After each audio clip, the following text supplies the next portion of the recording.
Marcia Gosho is our speaker tonight. She's presented before about the German colony of Huntsville, Alabama, the German space colony of Huntsville, Alabama.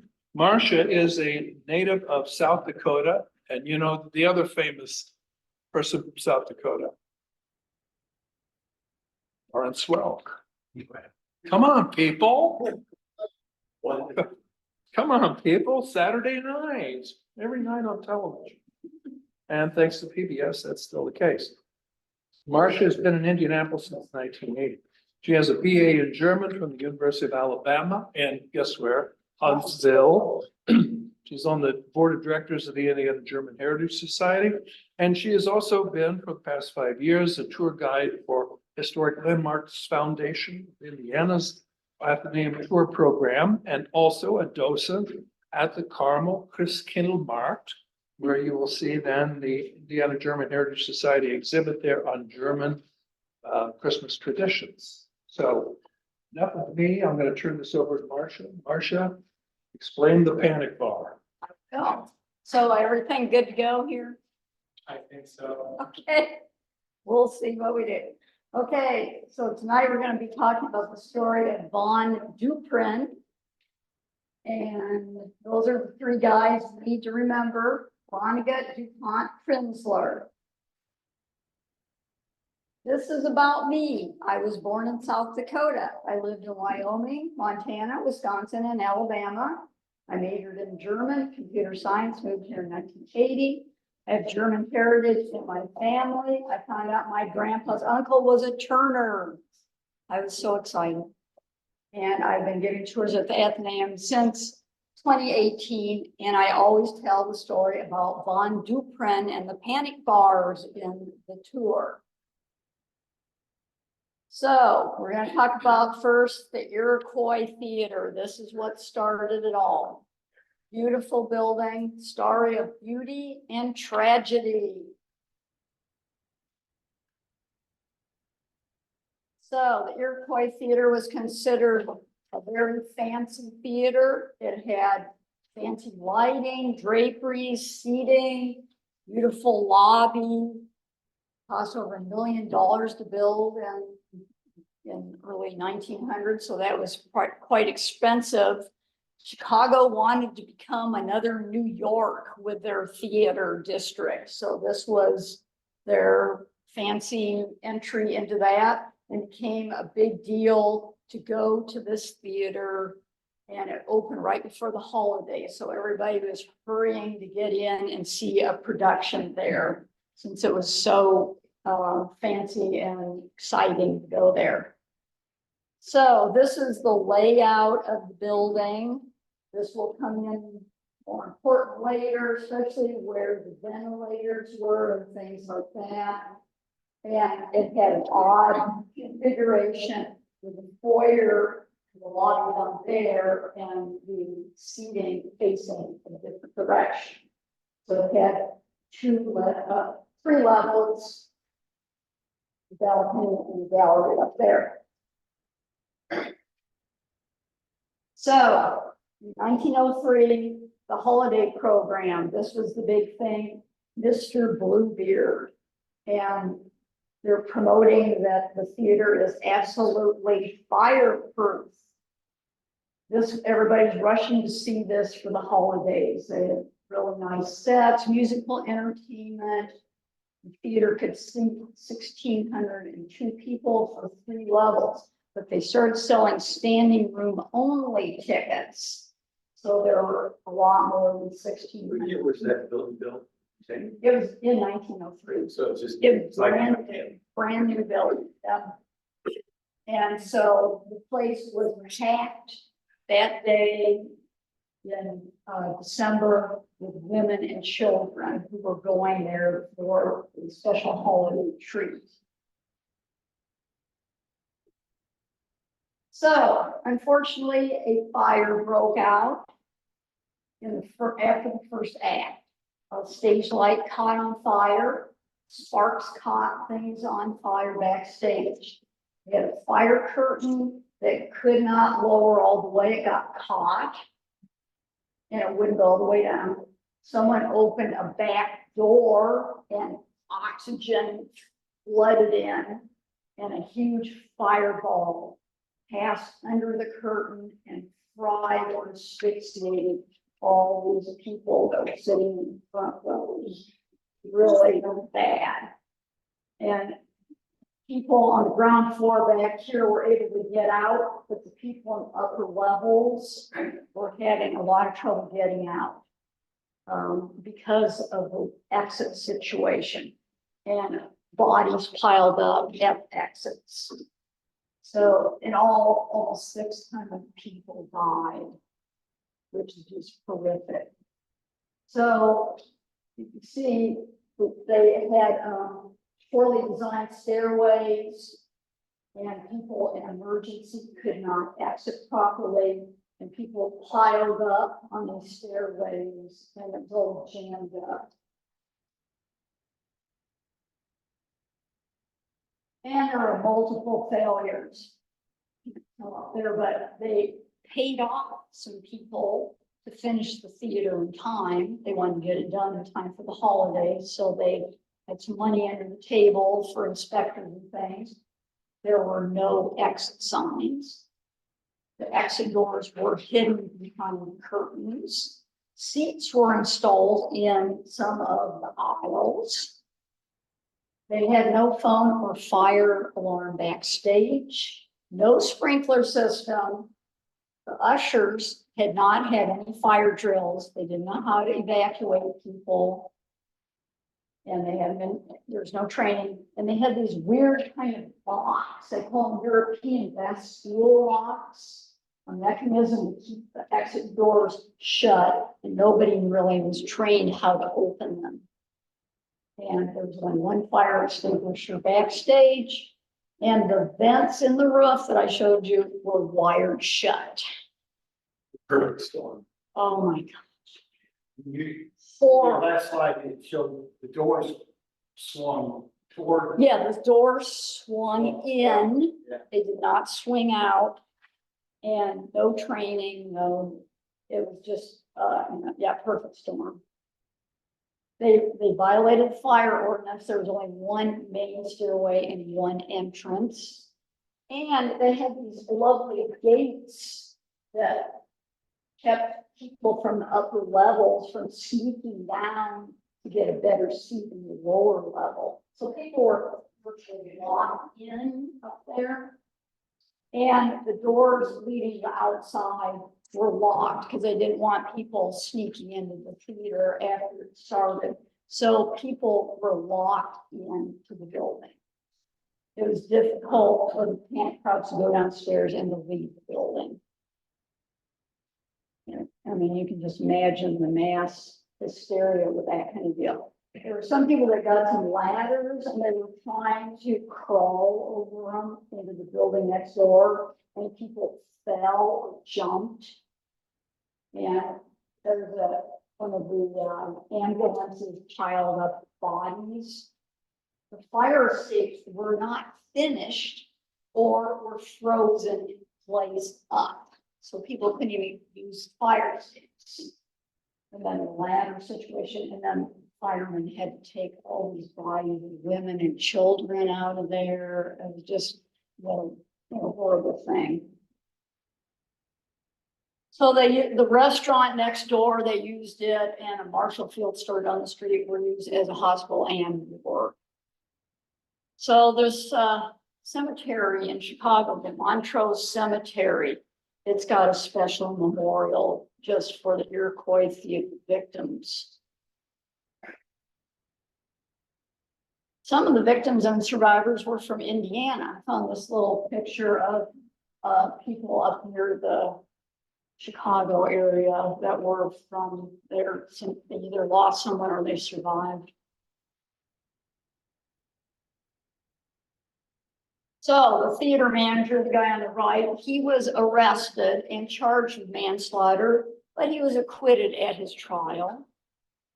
No one served any jail time. Survivors and victims' families received no compensation. But there was a huge public outcry after this. So Chicago began changing its fire codes. I mean, They Come had on. a single fire 30 years before that too. yeah, there have been other bad fires. Well, the big Chicago fire had happened, like, it was in 1800s, the big Chicago fire, Mrs. O'Leary and her cow and all that. But, this was supposed to be the latest, greatest theater with fireproof things, and it was like the Titanic, it was like supposed to be the best, greatest, and had a huge loss of life. So now we're going to jump into our friends. Here's Clemens Vonnegut, who lived from 1824 to 1906, born in Germany, Münster, Westphalia. And he came to America after the 1848 revolution and arrived in India in 1851, and he started Vonnegut Hardware. So he had the 4 sons, and Bernard became an architect, and he was one of the guys that worked on this building, Athenaeum. The other sons worked for Vonnegut Hardware. So there are several Vonnegut Hardware stores that were located on Washington Street. The original one, the first one on the left, you can see still had German on it.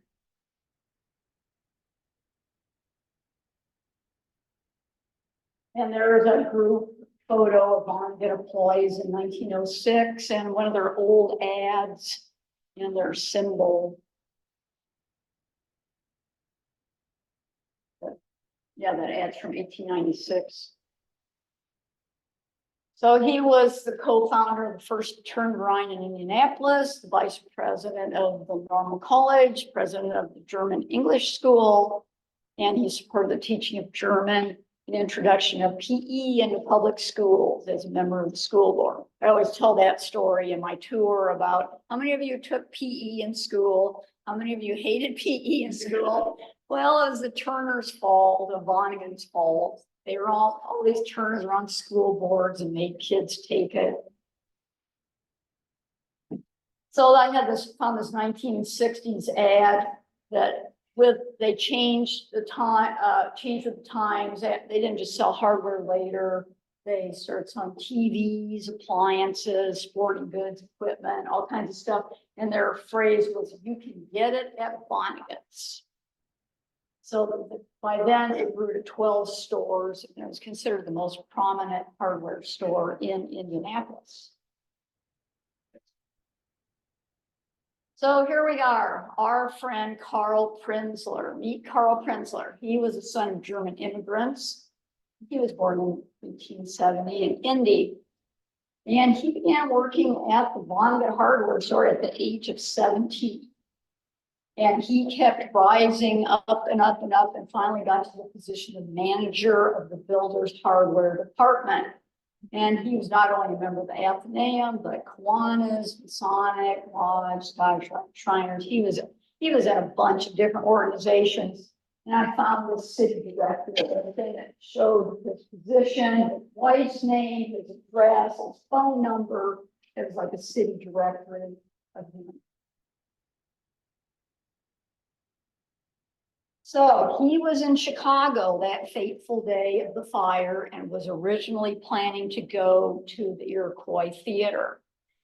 But he was able to get a ticket home to Indy at the last minute.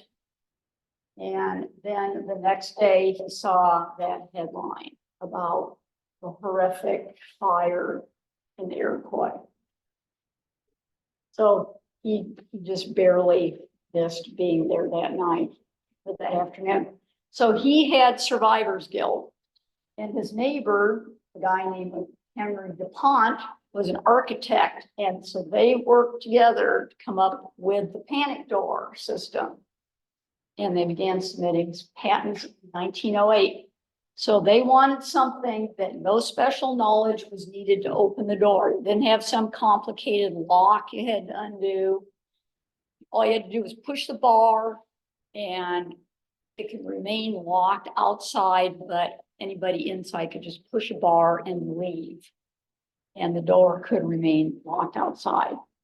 So a little aside about Henry DuPont, later he moved to Florida and he had a successful career as architect down there. So they came up with this name to market this panic device, Von Duprin, for the three guys. So Vonnegut Hardware began selling this device in 1910, and they first used it in a high school in Indianapolis. Then Dietrich Bohlenson Oscar designed the Neurotron right across the street here, and he built it with Von Duprin panic devices in it. So then there were other buildings in the Indianapolis area that began using the safety doors, including schools, other schools started doing it. So there was an incident where some kids actually all escaped because of those safety doors. So Prinzler, he used to go and speak to a bunch of fire marshals across the country, urging them to adopt, codes, fire codes, have doors that were safe for people in theaters and public places. And that was his quote: if they do not find the crossbar with a hand, the powers that be give them enough equilibrium to strike the crossbar with their body. So it's like they're getting pushed by a crowd to flee, they're just hitting it with their body, it would open the door. So they eventually started shipping this stuff all over the United States, Japan, Australia, and South America. There's an old catalog from Vonnegut Hardware showing some of the doors there. So next time you leave the Athenaeum, check out those panic bar doors on there. That looks like sort of the model we had on our course.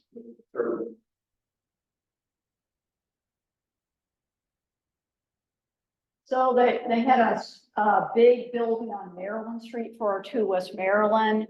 And the building was designed by Vonnegut, Bohn and Mueller. And that's where they did a lot of distribution of hardware devices, including Von Duprin safety devices.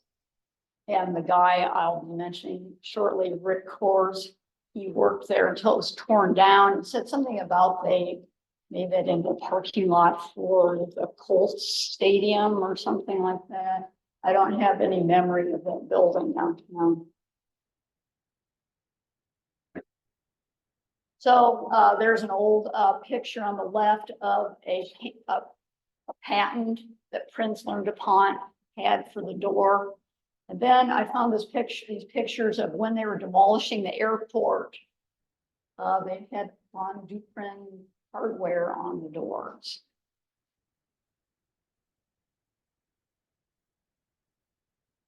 And this is something I found, that when they were renovating the Soldiers and Sailors Monument in 1987, they were trying to have safe egress for people. So they used special Von Duprin door handles. They had to redo parts of the doors and stuff. And they used an antique finish so it would match the character of the building and everything.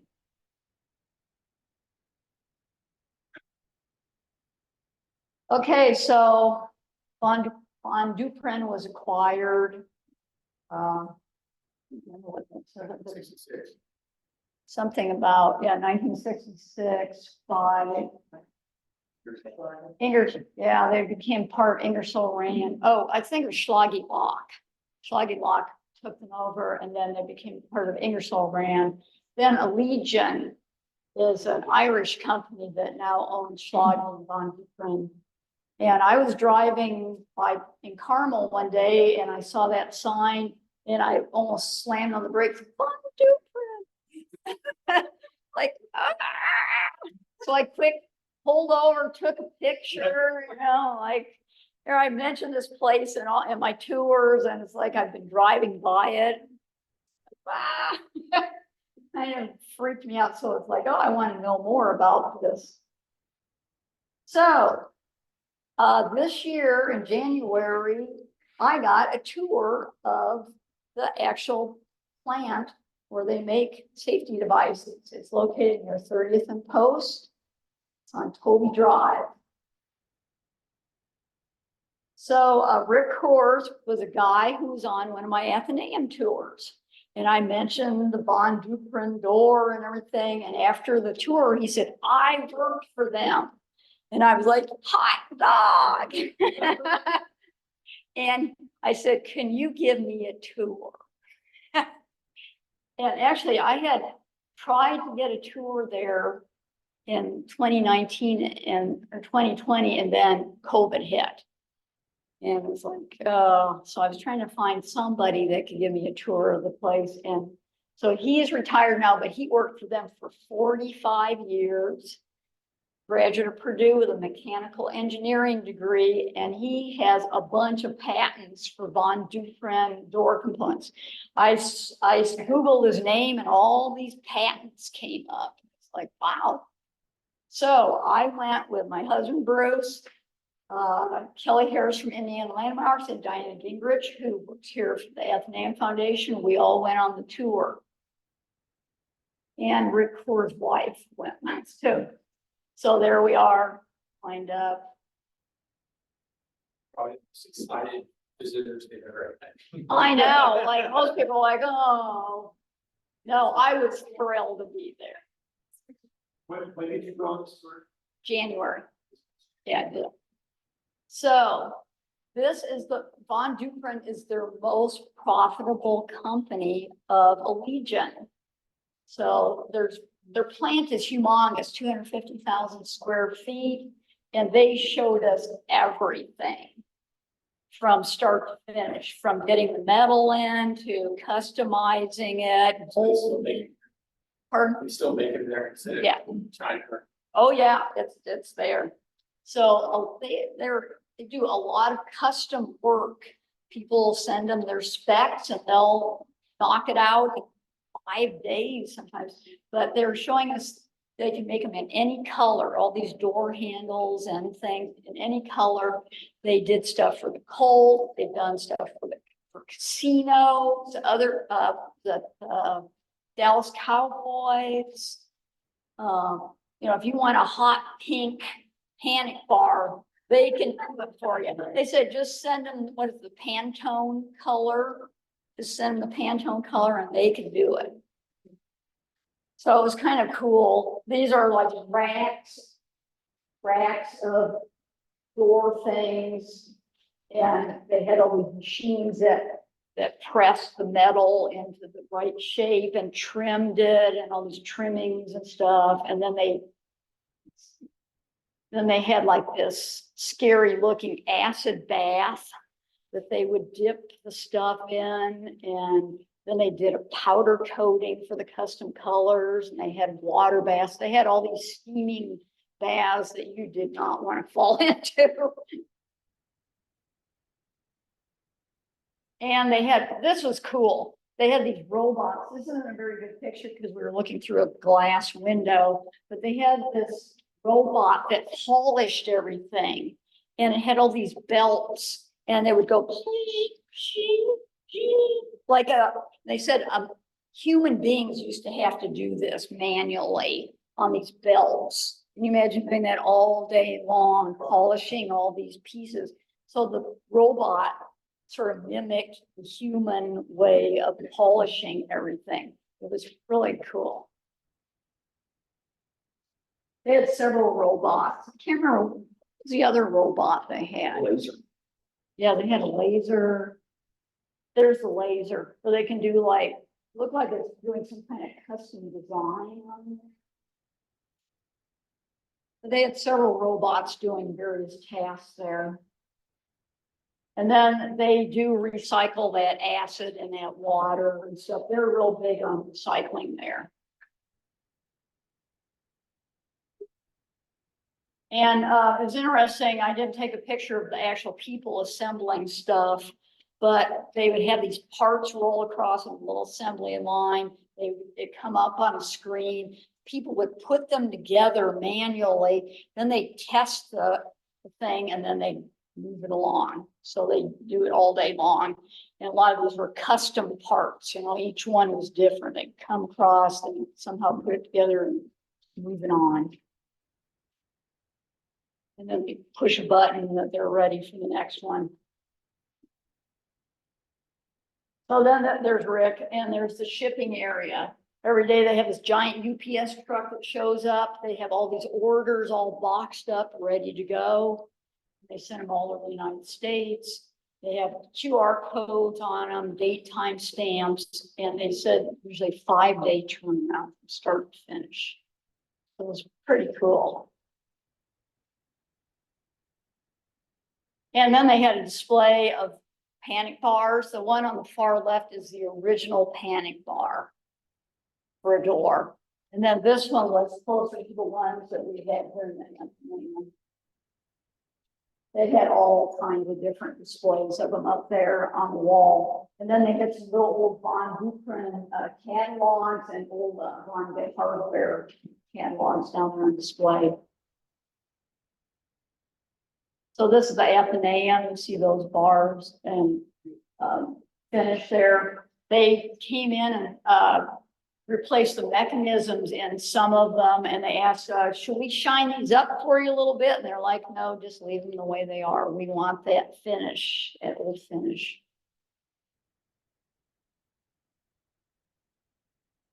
So they also have an internship with Vincennes University to recruit people to work there, especially if they've got robotics or precision machining. They said that, a lot of the older generation is retiring and they need young people to learn that machining technique so they can work there. And then they got a deal where they can transfer their hours to Purdue. Well, it's not on UPUI anymore, but then they can get a engineering degree, and a lot of them go on and get their engineering degree, and their tuition program will pay for almost all their degree. So it's a pretty good deal for them. They got a bunch of younger people coming in to fill in for the older group that's retiring now. So that didn't work out. I guess I must have messed up with the font. But anyway, I did this one at the last slide. I messed up. Anyway, this banner that's hanging up here, they celebrating their 100th anniversary of Von Duprin in 2008. And they had a big family day with plant tours, music, food, etc. Thing is, I don't think I would want to work in there in the summer because I don't think they have AC. And I think it'd be pretty brutal in there. Big fans. Yeah, oh my gosh. So here's Carl Prinzler. He worked at Von Duprin, Vonnegut Hardware for over 50 years. And he was 78 when he died, and he's buried at Crown Hill in his grave with his wife. And they had a really big obituary for him in the paper and stuff. He became pretty well known he was considered like one of the most important guys in the 20s in Indianapolis and stuff. He saved a lot of lives. He did. He did. And Clemens Vonnegut died in 1906. He's also buried at Crown Hill in the Vonnegut family plot. I don't know how many of you have ever seen the Clemens Vonnegut School. I think it's a law office or something. Now it's in Lockerbie Square. It's on Fulton Street. So someday I want to cruise by there and look at that. So thank you, Carl Prinzler, for inventing the panic bar, which has saved many lives. And I like to look on eBay for stuff. Found all this old Von Duprin stuff for sale on eBay. Buy it. Yeah, no, I didn't buy it. They did have I found a cool old catalog that I wanted to buy, and someone else snatched it up. I We should would do a little Von Duprin display here in the. We should. Actually, this Friday, I know we were telling them about Indiana landmarks, and this Friday I'm giving a tour to Von Duprin people. Wow. So that was kind of cool that we were able to get them in here. We said, hey, it might be fun for your employees to come here and learn how to because there's all this Athenaeum connection with Vonnegut's and Prinzler's and stuff. So in conclusion, sometimes it takes a terrible tragedy for improvements to be made in safety features. So Prinzler and Vonnegut and DuPont all came together to create these doors. So now my hobby is, my husband is like, oh, I gotta look at every door. Doesn't say Von Duprin on it. I found them everywhere. Even my high school in Wisconsin has Von Duprin doors. Yeah. As an architect, I specified on Duprin hardware for mechanic parts for years before I wanted to get. And I can't even think of a competitor. Yeah, I mean, that is just, they're the last word, first word. See, I know one time I gave a tour to some Ball State architect students in here. I said, now, when you guys are designing public buildings, make sure you use that on your doors. Well- Trying to put in a plug for it, yeah. I'll throw this out. So Henry Dupont, architect, he had one major building in Indianapolis, that was the Bonnet Thompson Center, permitted. Okay, So I was the renovation. Great. And I'm not sure if they used Bonnet originally, but we did add some mechanical devices not too long ago. Twin doors are the top well, good. fire. So, That's my hobby now. I look at every door. And it's like, Many on to this tonight, I'm sure. oh yeah, next time you're looking at a door, It's pretty, it's a pretty simple theory and how it works. It cracks part, it pulls a flush bolt down and flush bolt up. And that allows the exit to happen. Yeah. It's just, it's real simple. so it can stay locked from the outside, and the door opens out, Yes. which is very important. But, it's become very technical because now we've got all these secure access requirements and you have to have delayed access, for like prisons, things like that. Right. There's, anyway, I really enjoy specifying hardware. And, Good for you. one of the few architects in life. That's great. Yeah, they do all kinds of, they've got so many different models now with recessed kinds and I don't know, it's above what I understand, but I found this poem on the internet that I thought was kind of cool. It was posted in 2012 by somebody named Misha Burnett. Carl Prinzler planned to brave the snow to the Iroquois Theater to see the show. Just after Christmas in 1903, but something came up and he couldn't go. The house was packed, 2,000 all told, had come to see Mr. Bluebird unfold. An afternoon of light entertainment and a short respite from the Illinois cold. But somewhere between a dance and a joke, an old piece of wire in the arc lighting broke. Fire spread like lightning throughout the assembled, and 600 souls breathed their last breath of smoke. 600 souls breathed their last, even more. Some bodies were crushed into puddles of gore, stacked at the exits like cordwood for burning. The weight of their panic had sealed every door. The theater owners were concerned with the crowd. No moving from seat to seat was allowed. These gates will prevent any untoward commingling of the unwashed with the high ticket holders, they vowed. So they were all locked in. The Iroquois Iroquois lobby was worth talking about. The entrances were grand, gilded, and stout. Getting the audience in was their business. They didn't much care how people got out. On the theater owners, the good mayor got rough. He closed them all down and talked very tough. Chicago mourned with a memorial vigil. Carl Prinzler decided that wasn't enough. A man in builder's hardware by trade, knew something about how buildings were made. He also knew could not shake the vision of 600 gravesides with small wreaths were laid. Henry DuPont was a designer of fame. Carl knew him from the hardware store game. Mr. Vonnegut provided the marketing know-how. The three men conspired to save people from the flame. Carl Prenzler isn't a name that you knew. He's only recalled by a limited few. I thought of how many owe their lives to this man and figured this song is the least I could do. So I thought that was a very cool poem. So I used to be really into fires. I know that sounds kind of strange. I used to hang out at fire stations and stuff. But anyway, I got this book a long time ago, Dennis Smith's History Firefighting in America, 200 Years of Courage. And of course, they have an entry in here about the Iroquois Theater. And they don't mention by name, but they do mention the Von Duprin Exeter that came out of this deal.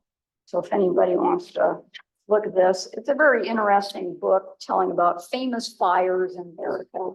Shirtwaist Factory. It's mentioned in there. That was another. Oh, that was a horror whole thing. All those women that were trapped. Yep. So, yep. So, yep. So does anybody have any questions? You're to be commended for your knowledge of this and your enthusiasm. Well, it's great. We have some architects in the office that recommend the product too. That's good. So I hope you've learned a little bit about panic doors, and next time you see one, think about Carl and You know, Clem. we're in a big crowd. Just make sure you know where the exits are. Right. Don't always, sometimes it's easier just to cut through the wall, exterior wall. There's usually a gap. It's not concrete made or something. So you can get that a lot. You're ever in a panic situation. Thank you, Marcia.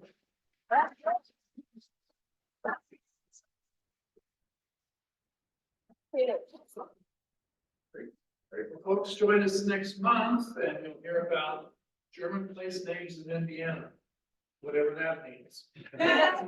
Big fight. None other than Bill Phil. Help yourself to the German Life magazines too. So Marcia, you grew up in South Dakota. When did you live in these other states? Oh, I only live in South Dakota for 2 years. Oh. So